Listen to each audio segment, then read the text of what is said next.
How many times have you been in a situation where someone sent you an email and they followed it up with a WhatsApp message saying, "Have you received my email?" Well, it's happened to me many times, and then often I'm pushed to even reply on WhatsApp, which, I try never to do. Time is money, as you've all heard, and as has been said many times, and money cannot buy time, as you also know.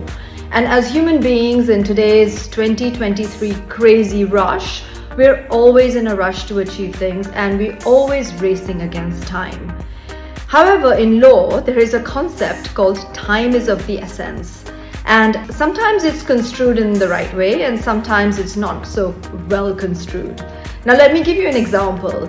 When does time really matter, and when does time end up costing you if you have lost that time or if something hasn't happened within that particular time frame?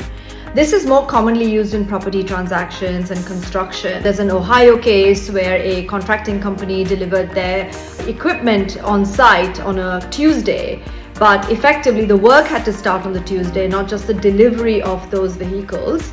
And it was then proven later that time was of the essence, and there was a significant loss because the client had to basically take on board another contractor to do the work from the Tuesday, and that particular contract lost the case because it wasn't good enough to just deliver the equipment on the Tuesday when the work had to start on Tuesday and not on the Friday, for example.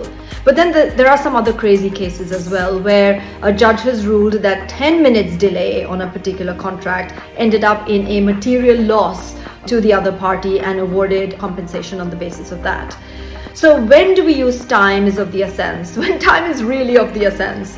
So when the timing of the deal or the contract or the performance of the contract would really majorly impact and materially impact the issue or the contract at hand and could cause loss and effectively damage of any sort or harm of any sort to the counterparty.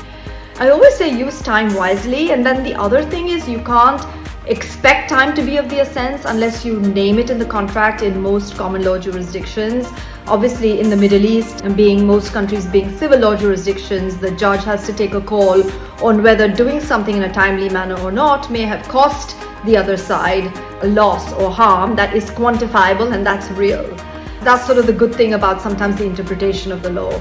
But this is kind of a complex subject because what's important to you when it comes to time and what's important to me when something is performed and when it comes to time, going back to my example of when you'd like me to respond to an email, is pretty crucial.